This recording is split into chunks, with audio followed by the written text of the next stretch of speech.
What's up, Trekkies? It's your boy Wil Wofford here with Trekker's Delight, a Star Trek-inspired podcast. Before we get started, we're going to give away $100, so make sure you like, comment, and subscribe to our channel where we will announce the lucky winner every single week. Now, welcome to Trekker's Delight.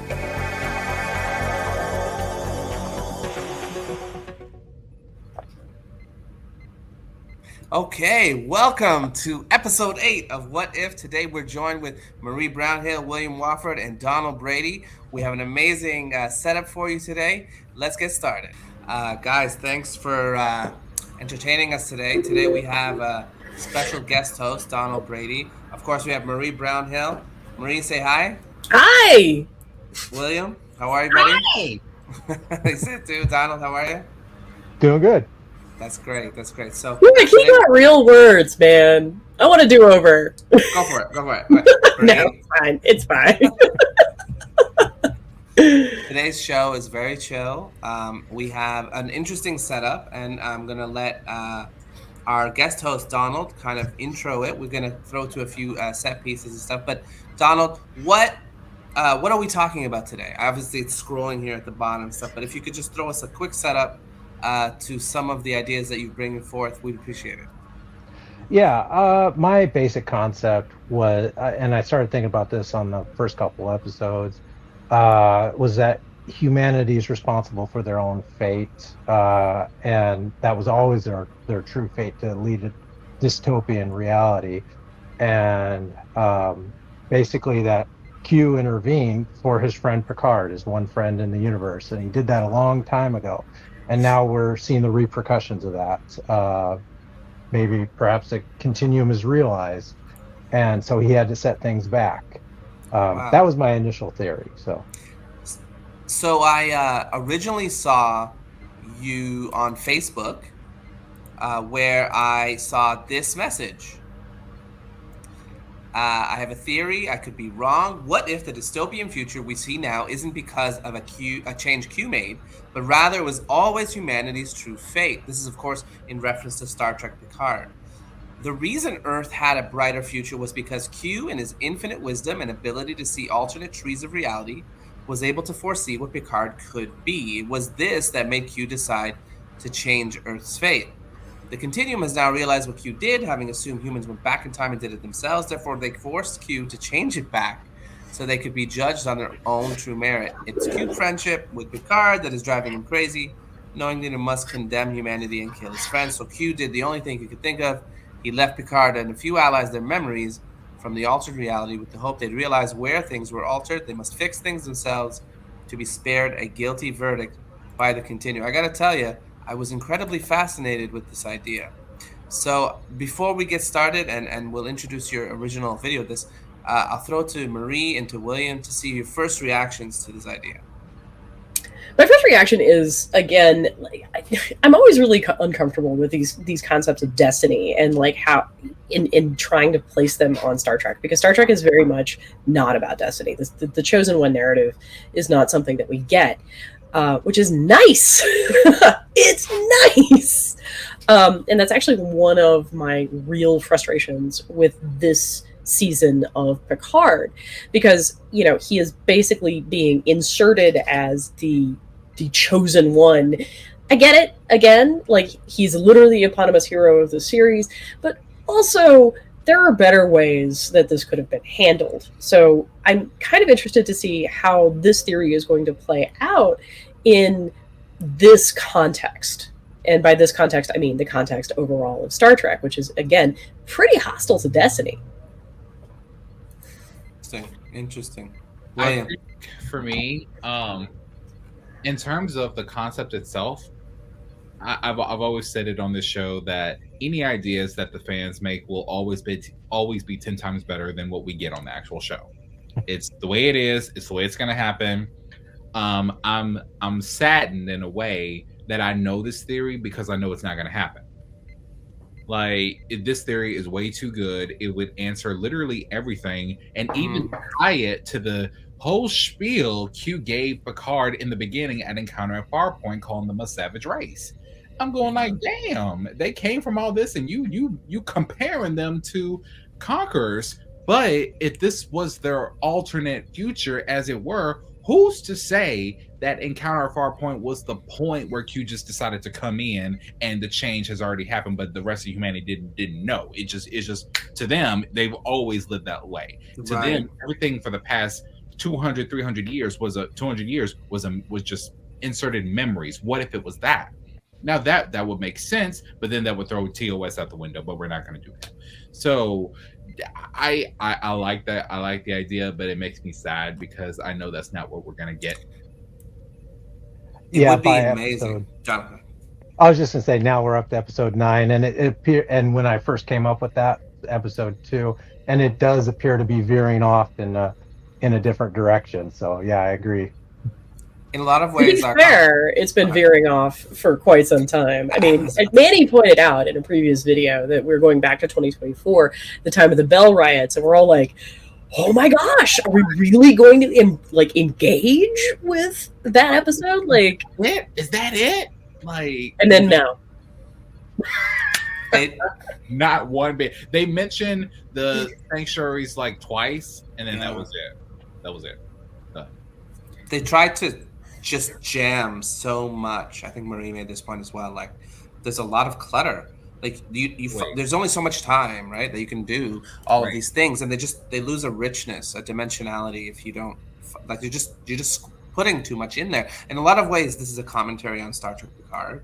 Of course, as a fan service to like TNG and the introduction of the Q, but really, as William is pointing out, like if this were the case, it would pay an homage, it would pay this respectful fan service or whatever to the very beginning of this episode and give a completely different context for the judgment scene with the Q.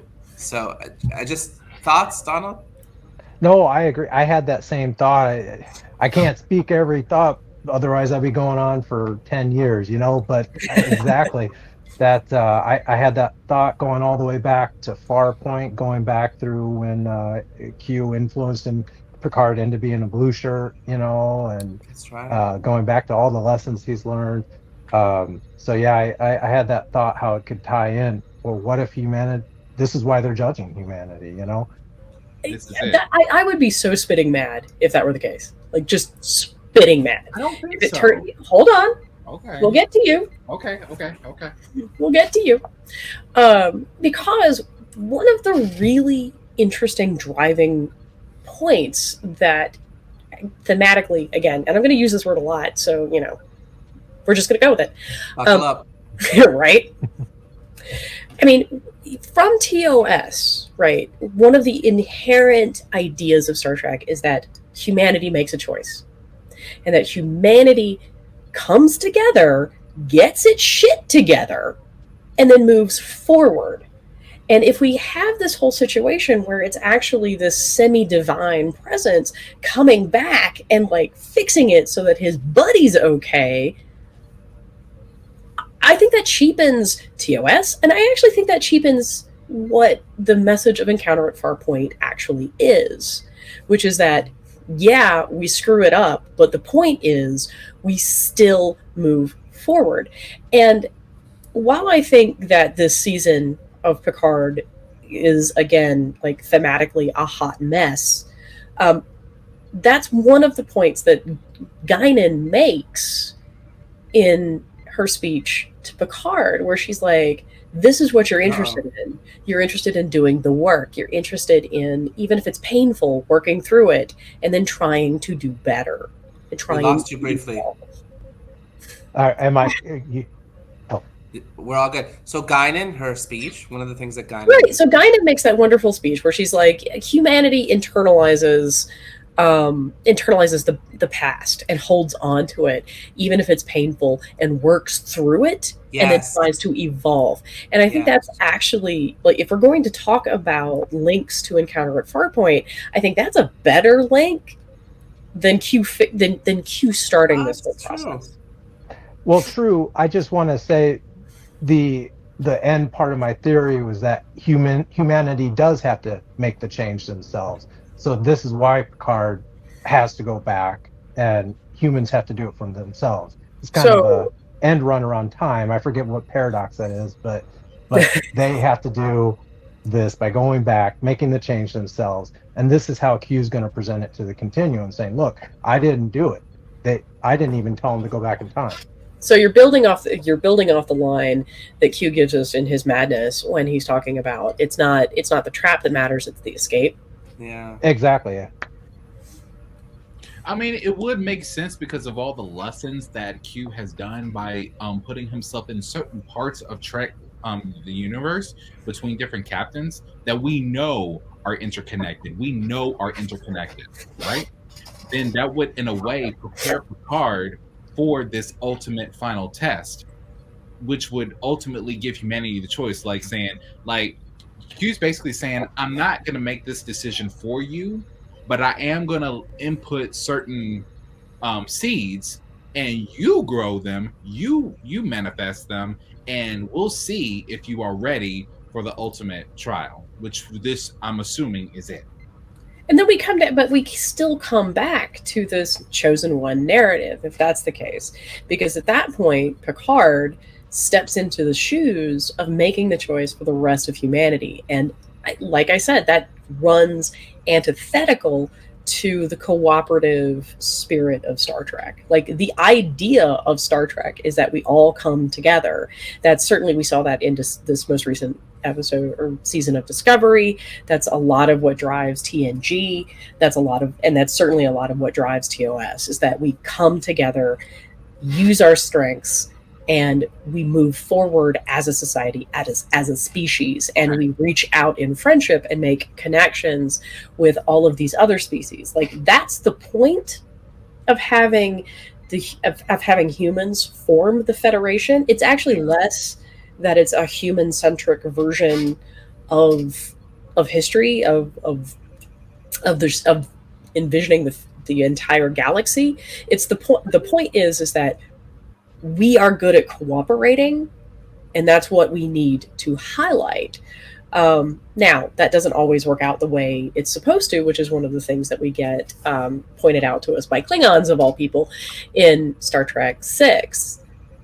But I think that I'm profoundly bothered. I'm not saying that Don's going to turn out to be wrong, mind you. Like, no, because I think, in a lot of ways, the season of Picard has gone off the rails. And is somewhere like we're not even in the same galaxy as the original book. We are so far off book at this point. But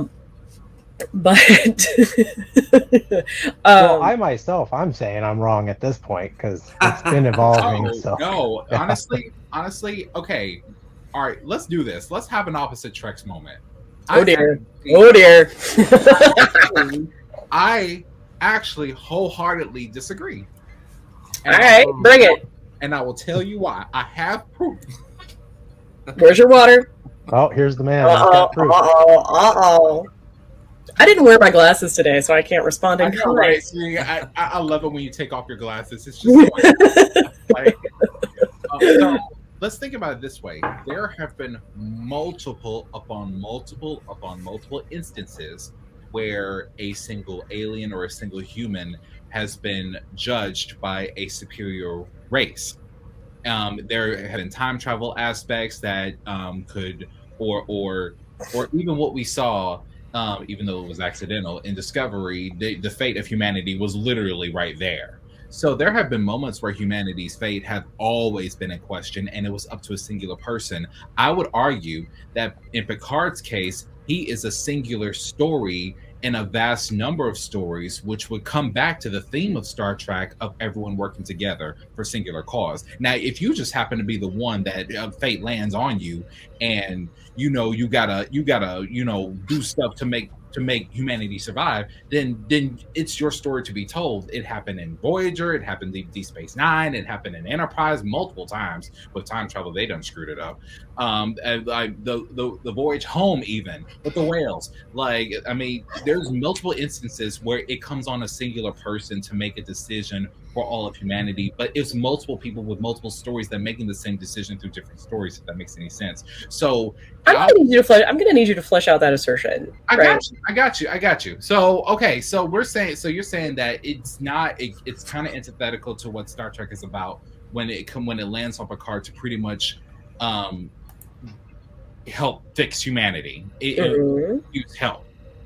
How many instances throughout Trek has that similar storyline have happened?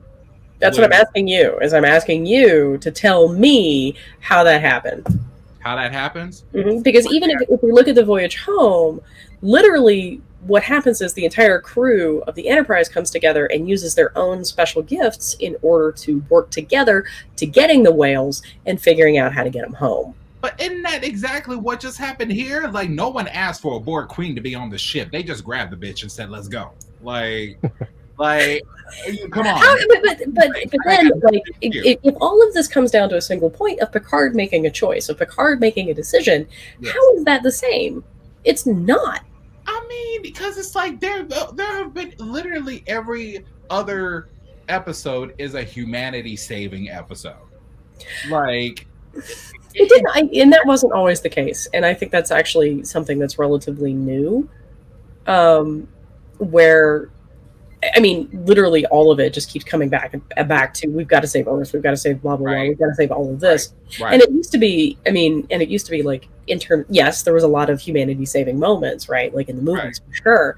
But there were also these great episodes that were literally just about saving this planet or this people or this tree, Can I say I think that Kirkman is taking it more in this one person saving direction. It seems like, and not that that's good or bad. It just seems like these last couple of years have been a lot more of that.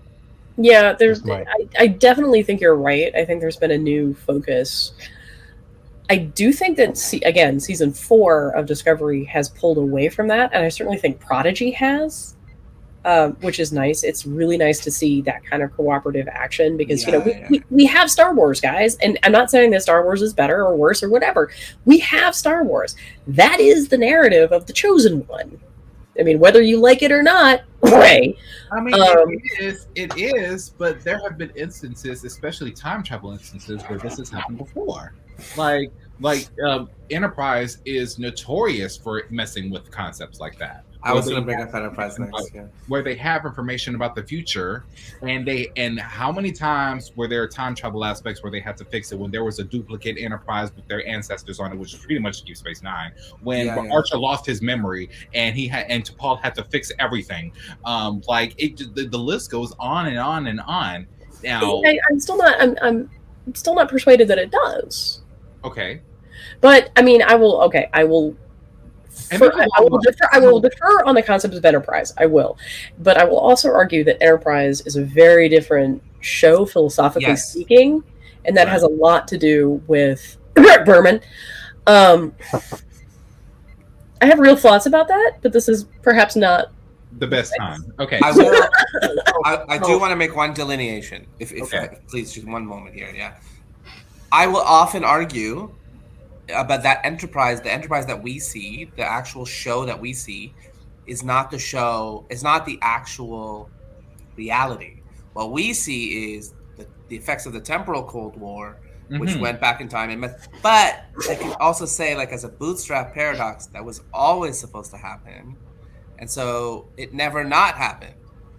And so it always, that's right. Which is, of course, what Donald is arguing. His is the same sort of bootstrap paradox.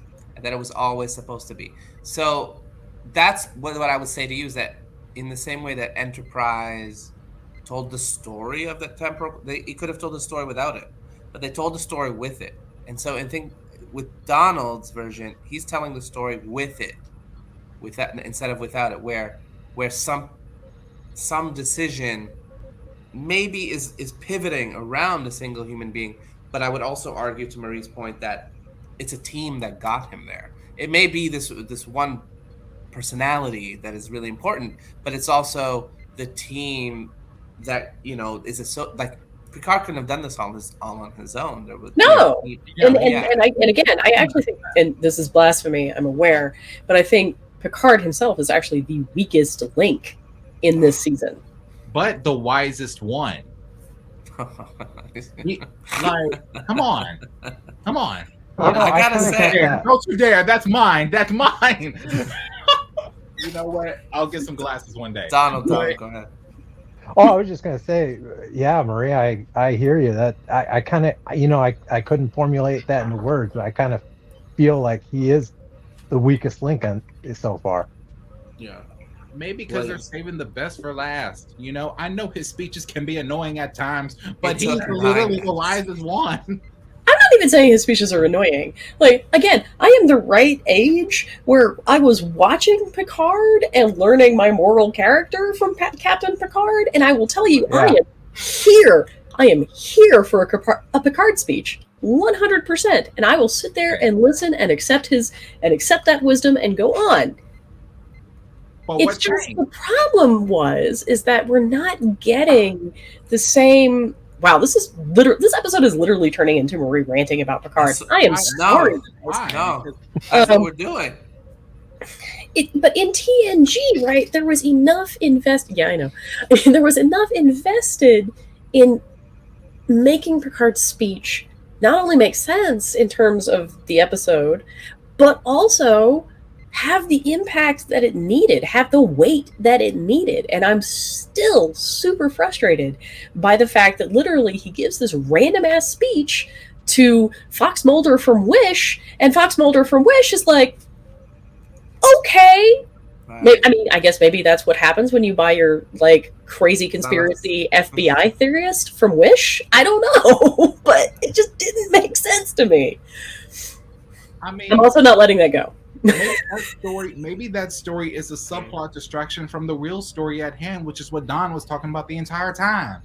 Possibly. That's amazing writing, and I will agree with you, William, that like it's too good. Like they would never have the deep cuts. What if they're trying to piss us off on purpose?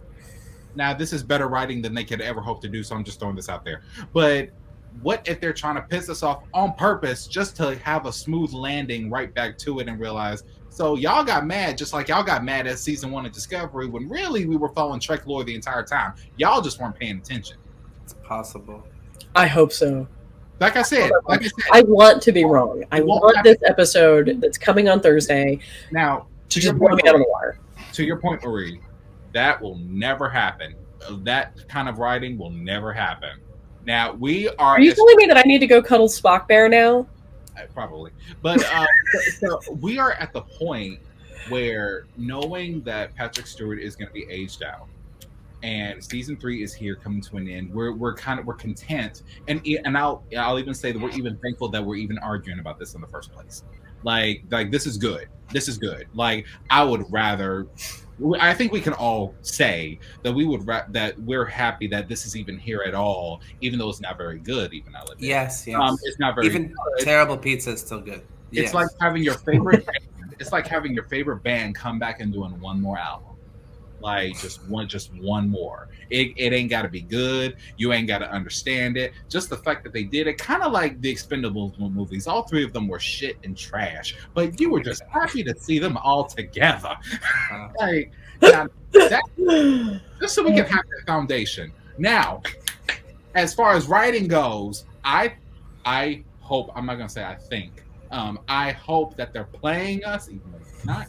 I hope that they're playing us. And that Don's theory is correct, because it would answer a lot. It would tie a nice bow. There might be some modifications that need to be made to it, but I feel like they're saving the best for last in terms of Picard. Because you're right, Picard didn't look like he did shit throughout the first 9 episodes. I got you. Okay, but what if they're just saving that for episode 10 to segue into season 3 when the crew comes back? Because I guarantee. Now, this is what I will say. I guarantee with Dodo that episode 10 is not going to answer shit. It's not going to answer a thing. It'll be an epic cliffhanger, yeah. I will even say we will see one person from the TNG cast in as a cameo in episode 10. I will even do that. I think that this problem is going to be. I mean, we're definitely going to, because we've got to deal with Brent Spiner's character. It's probably going to be Beverly for all I know, and I hope it's Beverly. If it is, yay. But that's just me. But the thing is, I feel like that's what it will do. We're not going to get a resolution. We're not going to get a happy ending. We're not going to get a ending. It's going to segue into season 3 because they did it at the same time. Yes. However, I think, seeing as this is Don's baby, the theory, Right. the entire theory, and he says he's rethought it. You want to flesh that out for us? Yeah, what's the rethought? Yeah, the rethought is that now I was wrong. Q did change things to be dystopian, and he did so because he's sick, he's dying, and he knows it, and he's always wanted to get this final message through to Picard. But this is a desperate measure for him. He's sending him back. He knows if he changes it to be dystopian, he has to go back. He has to change things, go on this mission, and confront his past. And I basically believe his message is to accept the love you receive in the family. I know that sounds kind of cheesy, but that's kind of where I'm going with it now. No, I think you're spot on here. I think you're spot on. I think the entire season has been telling us this. Right. Yeah, and I got that We don't feeling know a that thing about Picard's past. And then the other thing is, I'm going to add in, I don't think it's just the Europa mission. I think it's also Dr. Soon with his genetic research. I think it ties into the eugenics wars. Yeah. And if he's accepted, if his research is accepted, what does that mean for humanity at this point? Yes. And the way Q's changing it, well, now he's accepted. So now we have a whole different line of thinking. It becomes a xenophobic, humanity first type of thing. In Enterprise in the 4th season, they did this thing where it's like Earth First movement or whatever, and it became like this xenophobic thing, and that sort of attitude was shunned by most. We're like, oh my God, this is regression. Why are we doing this? And they came back from the Enterprise mission. They're like, oh my God, this is happening on Earth. And so, yeah. So even though they were trying to stamp out those attitudes, they were there. So back to your solid point, I think that it's very possible that it is one big mind game. What I will add is that the time aspect and the power aspect. So Q is trying to do stuff. He had just enough juice or whatever to tell, Picard whatever, and yet he's now in this century but powerless. You brought it back. You brought Q juice back. Yeah, the Q juice. I forgot about that. The Q juice. And so now he's like powerless. Guinan couldn't summon him properly, and so she's like, "Oh, it took you long enough, whatever." And he's like, "I'm trying to kill you." So you see, I'm trying to do stuff, and I think that somehow Q's existence is tied to the fate of the outcome of what we're doing. Now, either there's something where humanity's fate is tied to Q's, or it changes the fate of the universe so that Q in the continuum, whatever source of power they have, whatever it's fading from him. Maybe he feels his mortality in some way. So I don't know how to plumb that depth, but I'll put it to you guys. I'll say that coming back to not Q2, but I think it's Q Who, the Riker episode where he becomes Q. We've learned about what the Q's future is going to be, because they can already see it. They already know what's going to happen, to the point where Q admitted to Riker that they actually are kind of fearful of humanity. What if humanity in the timeline has finally reached that point and it's backtracking through the continuum and they're losing their power the same way it happened in All Good Things, where something happened in the future and it just got bigger in the past. You know what I'm saying? Because now at this point, Q's lost his powers. It's gone. Now I know that's a little far-fetched, Marie, but I'm just saying it. Like I always do. No, I mean, I don't necessarily know that it is, but I will punt. I will punt that to Dawn. Actually, I would say also think about the prophets and the non-linear aspect. So you can't really place a future and a past. It just kind of, it is going to happen. So, maybe that's what's affecting Q. Time. I don't know. So do we think that humanity in its next evolution, right? Like, apparently we ascend or something to pull from lower decks. Do we think we're pulling that power from Q? Is that the idea that we have here? In my Alien Star Trek spinoff series, that's actually what happens. Coming soon to an archive of our own. When I wrote that book, Self-published. It's not published, but I'm going to publish it now. And this was before everything, so I feel like I should get some credit. Credit is due. I'm just saying, when they. And I'm guessing that in this book you also managed to kill off Evan Evagaro's girlfriend. That's beside the point, okay? I'm just saying. I'll say what this. if? I know, right? I'll say this and I'll pass it off to Don. Really, that's a whole nother what if. I'd love to talk about that because it really is a complete story. I tell you, I even threw in a Star Wars reference at the end to tie that universe in, and the next book would be how that crosses over. But anyway, but that's Don. I'm gonna pass it to you. No, I have often thought about, this far off distant future where I'd like to see that fleshed out. Maybe they do kind of a Marvel what if episode, and it doesn't even have to be canon necessarily, just to give the fans that view in the what happens when humanity ascends. I really would like to see that fleshed out at some point. There are some books. I did read a Q book once about the Q and its origins and how their power stuff. And I remember reading some paragraph about how even some things are beyond Q's power. They had to build like some crazy machine with a button and stuff like that could do something like universe ending or something like that. There are limits to somewhat to their power in the books. I don't know about that on screen, but there are some limits to like what they can do in this reality and stuff. I've often wondered, like, if the mirror universe exists and the Confederation timeline exists and the Kelvin universe exists, does Q transcend them? Are they multi-universal beings?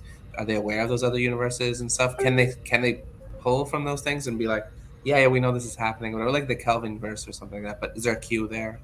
Not that we haven't seen them, whatever, but like. We now that we have the many worlds hypothesis and multiverses are sort of predominant in the ethos or in the atmosphere, could you see like other Qs? Could you see more with the Q that is like a fifth dimensional imp that can like kind of like see beyond like all of these things and like yes. Oh my god, like a competent Orko. Yes. Yeah, I just want to see. Oh my god, I just watched He-Man recently. Right, I know, right? I just want to see a Q and a Lorian and an Iconian in the same room having a conversation. That's all I want. You ain't gotta do nothing. That's the what if I want to see. Fair. I don't think there's enough booze, William. I just don't. And we don't know shit about the Iconians except that they were here and did they die off or did they ascend? You know what? In the book or in the online game, they flesh out all of this stuff, and they're hiding at the edge of the universe to like take back the rest of the edge of the universe. Yeah, like or not the universe, the galaxy, and they like are slowly making their way back. I think they're in the Gamma Quadrant or the Beta Quadrant, like an unknown quadrant, and then they're like slowly making their way back, and then they come back in force. Same thing with the Red Gill. The Bluegill, people from the conspiracy episode. Yeah. So, I mean, they're all in the online game. All of that stuff is explored and stuff. So, but to bring it back to Donald's point or like his assertion, I mean, if the writing was that good, right. And like you turns out that like we have remember at the end of that episode where Picard gets stabbed and Q is there, and he's showing him his fate. I think about all the Q episodes with Picard in a row, and I think of this yet another Q episode when he's like, the game, the judgment never ends, and we go back to that white space where Picard is killed, right? And there's like a stab wound like through his heart, and he's watching himself like laugh and stuff. Yeah, it's Tapestry. Tapestry, yeah. What if? I mean, I will give so much respect if we smash cut to like a white space, and Q is like in his like robes, and he's like, this is the end or whatever. This is the road less traveled or whatever. He has to make some like big decision. It has to do somehow with that lady in the black with the like talons coming out of something. Somehow has to do with the Assignment Earth episode and the 10 other things that are happening in Picard. Picard has the option to become a Q, but he chooses being with Laris instead. Boom. End.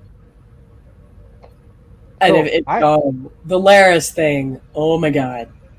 Don, you had something to say. No, I was just gonna say I'm wondering how the Borg implants on Seven tie into this, because what is the need for her to regain those if everything's going to shift back? That's her So own it sub almost, story. yeah. It was a very strange reset, right? I mean, because it's like you fix her, and then the implants she couldn't get rid of come back. Like nothing's. I mean, it's literally the same. Nothing is. Oh, the implants different. Yeah. I was like, that's a bit of a reset button, my dudes. I think what we're getting at is we're not going to get the future that we know. We're getting a new future, a brand new future, because just the future was definitely created when really it happened earlier on, but it happened when he made that pact with the Queen. I'm sorry, but it's like, but once that happened, you're pretty much creating a new Borg. Now, the way certain timelines work, sometimes things just happen and you don't really know it, and that's where the Mandela effect comes in, blah, blah, blah, blah, whatever. And it would explain why the Borg look vastly different in episode 1. Vastly different, right?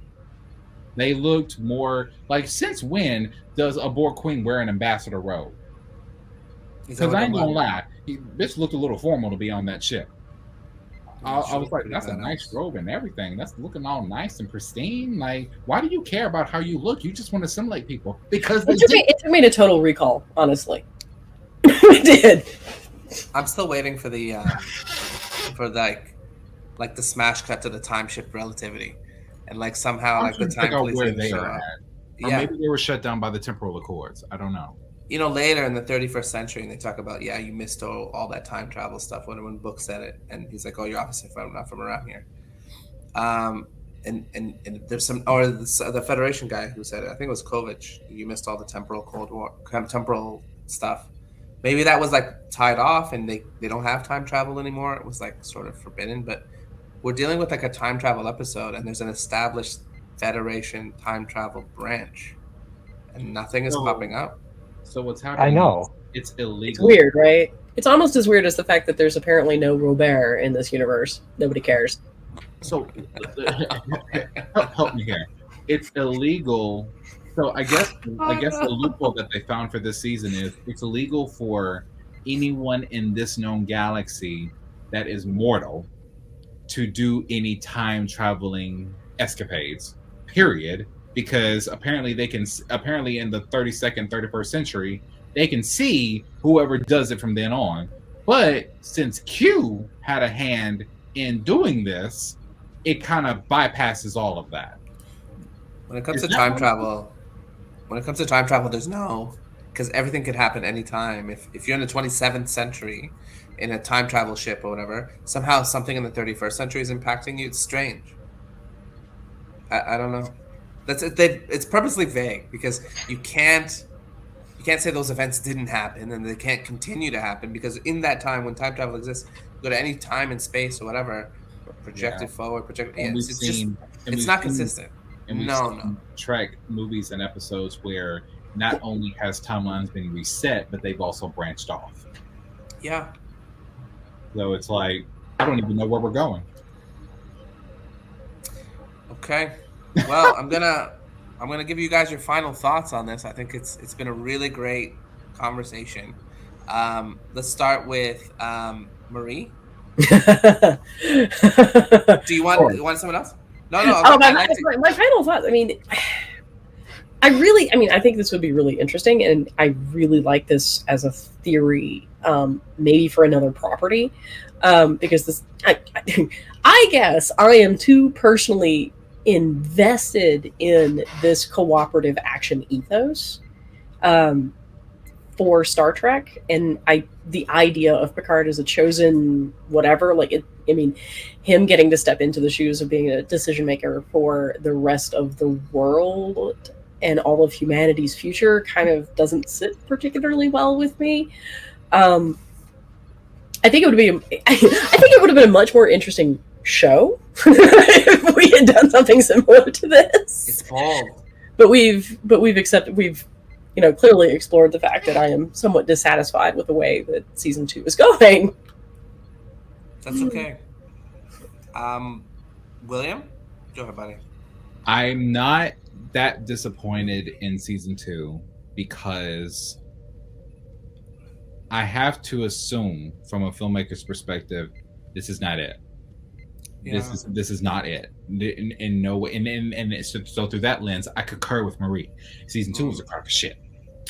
And I'm not gonna lie about it. I'm not gonna be in denial about it. But I'm more cool about it because since we know that that season 2 and 3 were filmed at the same time, even though they probably didn't know that there was going to be a season 3 in the first place, which we take that into account. I also have to think about what are the writers thinking in that room when they learn about certain decisions, when they learn about certain ratings in real time. That's another thing that Trek today has over Trek back then. They can get the ratings the next day, whereas it's usually a year before they even find out after they get done airing episode every other Thursday or whatever on TV on Channel 6. So that is also played into aspect of it. So I'm more calm, cool, conservative about it, and like, okay, I'm not going to have my hopes up for episode 10. I'm not. I'm just gonna view it as the bridge segue to season 3. I do love Don's theory, the previous one and the revised one, but I still assert that his theory is 10 times better than anything we'll ever get, because fans always think it through, whereas the writers do not, because they're trying to target certain different audiences through certain different ways, and they're not really thinking it through and through. They're that's just me, but yeah, that's it. Donald, thank you again. If you can give us your final thoughts on not only that, but like after this conversation, how you feel. Take us through it.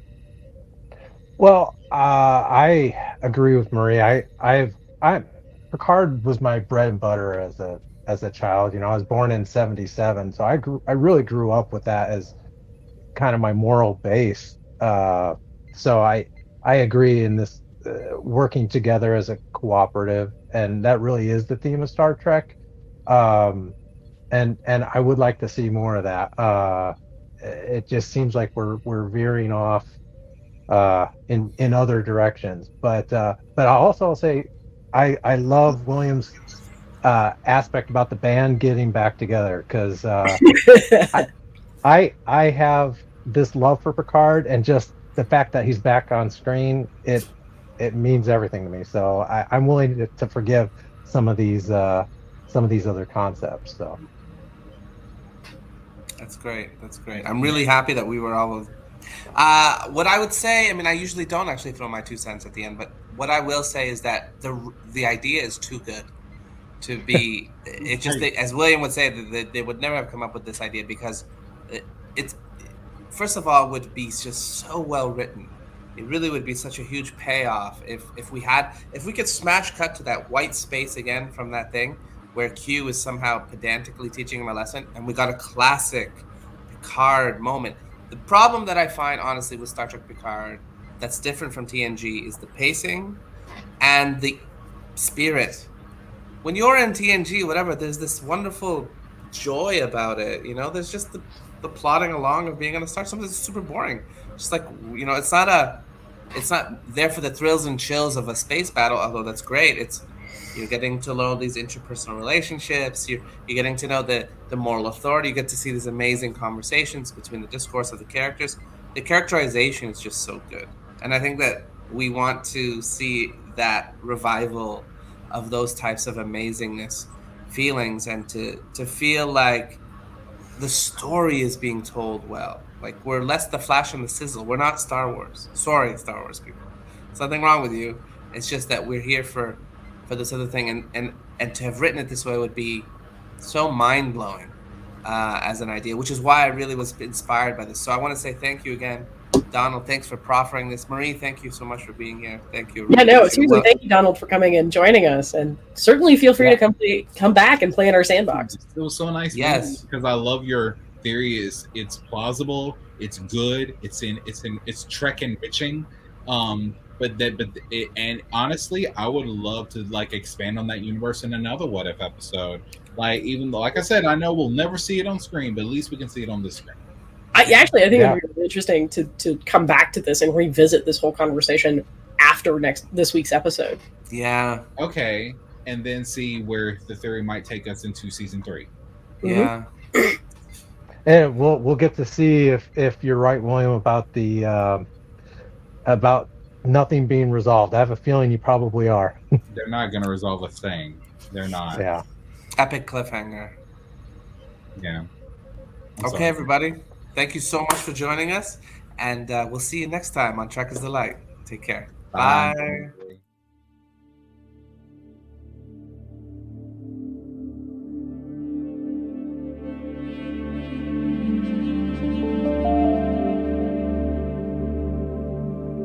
Now, again, I'm going to say this again because we're near the end of our show. If you are our allies, we are not talking to you.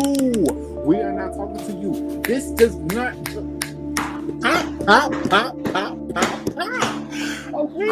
We're not talking to you. Stop trying to take our and make it your goddamn business. It ain't got nothing to do with you.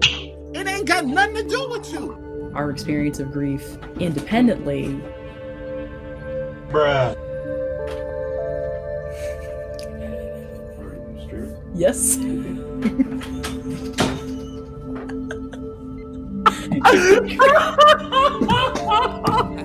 I love that they're in the comments. So much is like, I'm just reading the comments. Yeah. They should have brought their child out. That's such a good point, Will. God, that's such a good point. And he's really thought about it too. You should be here. William, get over here. I thought he had a girlfriend on Insta. It's been ages since I've mucked about, but Okay, moving on. Let's move on. we gotta move on.